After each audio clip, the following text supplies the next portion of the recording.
So, the biggest mistake about happiness, number one happiness killer, is thinking that happiness happens to you.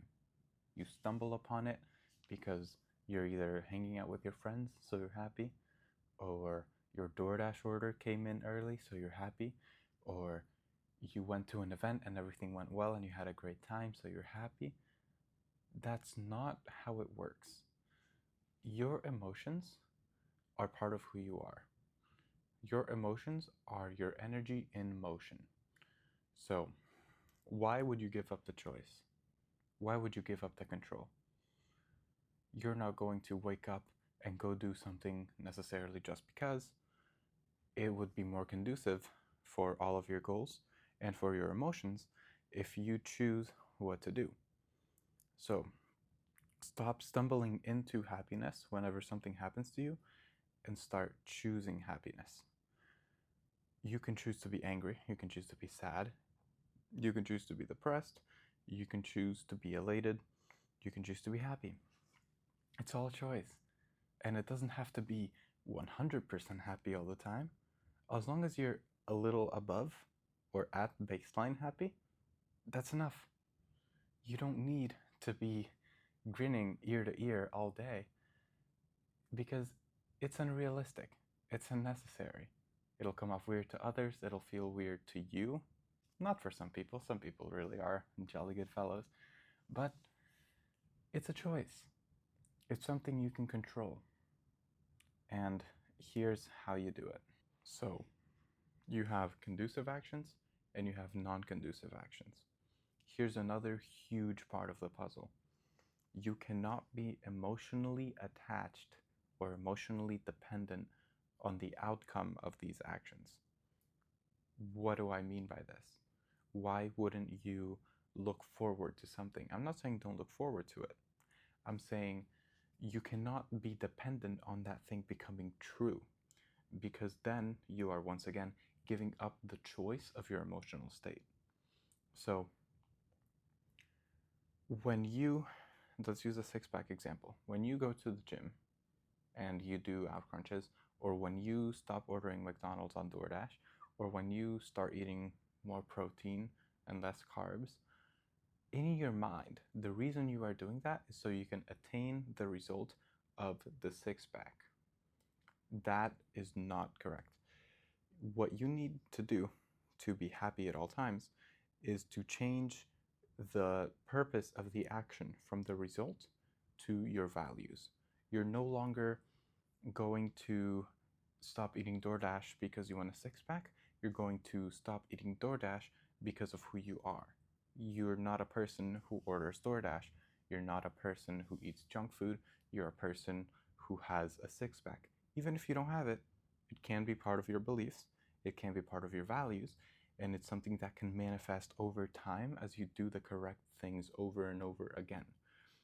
And the action itself is the conduit. The action itself is what's going to take you from your belief and from your values to the result. The result is going to come in time. If you're doing the right things, it will happen eventually. And if it doesn't happen, then you have to look back and see, okay, what's working, what's not working, what can take me to the next level, and you optimize little bit by little bit. But do not be attached to the result. You can be attached to yourself and your values, and sticking to those values and sticking to who you are is going to make you a hell of a lot happier than sticking to a result and giving up the choice of your emotional state. So, it's a beautiful day outside.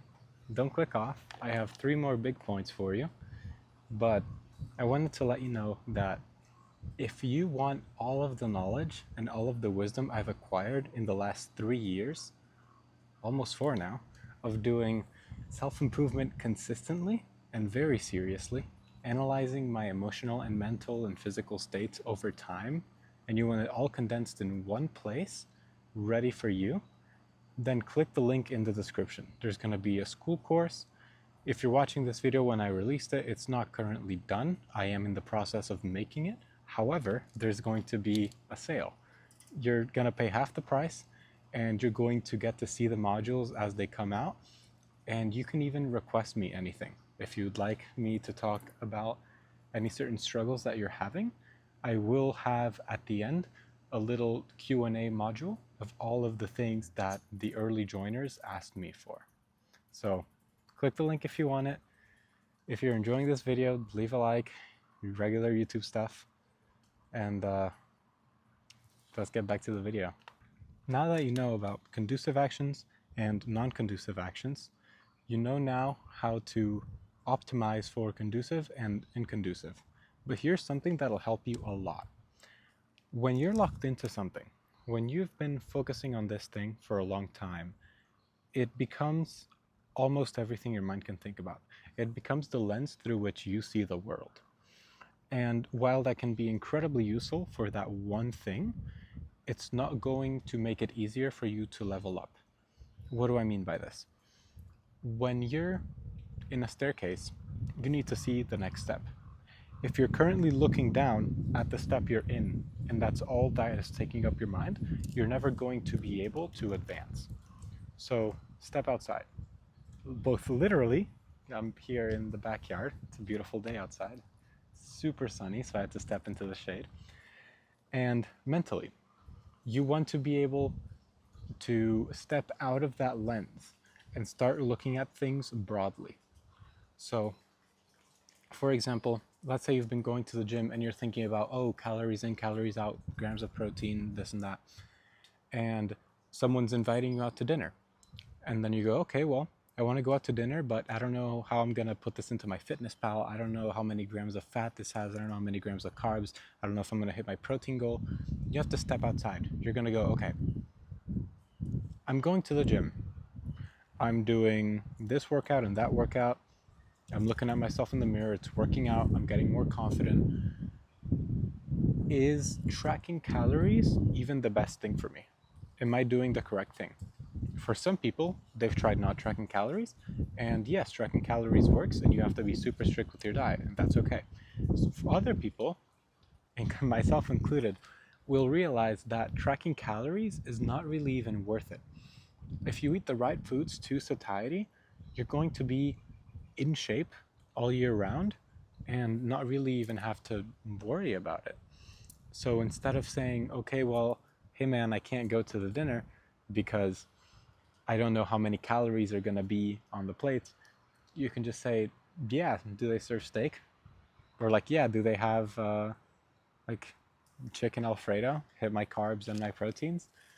You have to find ways to make your goals align with the life you're living, and you have to be able to step outside the lens. Because if you think about it, over time, you're going to improve. If you're doing the right things, you're doing more conducive actions than you are doing non-conducive actions, over time, that's going to build up and you're going to progress.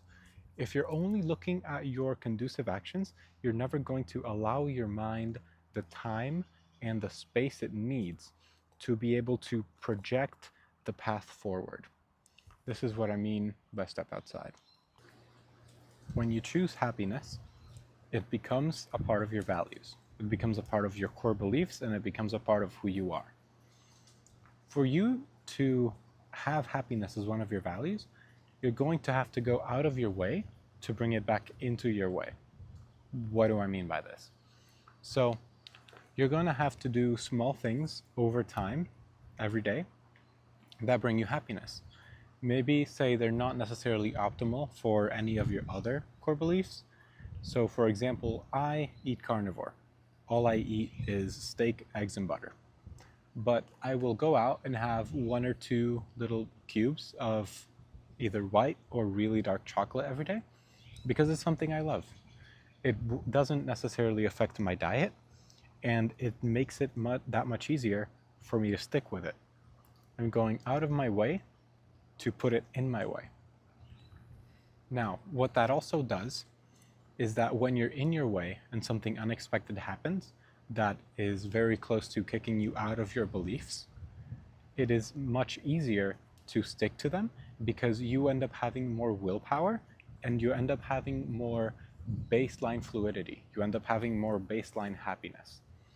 And so when you're not already stressed, when you're not already in a state of mind that is inconducive to you being your best self, it is much easier to deal with issues as if you were your best self. And when you do these things over time, when you deal with things in a way that you didn't think were possible for you to deal with because you're sticking with your values and not with your emotions in that moment, you get the sense of pride. You got the sense of happiness in the way you were able to handle things and the way you're able to move in your everyday life. And you're going to go to bed every night. You're going to fall asleep thinking, I'm so glad I did that. I'm so happy I recorded that video. I'm so happy I went to the gym. I'm so happy I talked to this person. I'm so happy I read this part of this book. I'm so happy I took this course. All of these things, when you do them over and over again, they're gonna become a part of who you are in action more than they are just belief. The belief and the value is the first part. The action is the second part. You have to be before you become. So over time, you're going to look back at yourself and you're going to go, I'm so happy I did that. And you're going to have a smile on your face. You're going to have a good time. And that's what it's really all about. It's being able to navigate life knowing that you are the person you want to be. And that in itself is intrinsic happiness. That in itself is inner peace. When you do things you don't want to, when you do things that are non conducive to your values and to your goals and to your beliefs, you become unhappy, you become jaded, you become worn away by time, by people, by life. And sticking to this is really the easiest and the best way. If you enjoyed this, leave a like, leave a comment, and tell me what you enjoyed, tell me what you didn't. If you have any questions, feel free to post them below. I will upload shorts answering to questions while I still can. And have a great day. I'm rooting for you.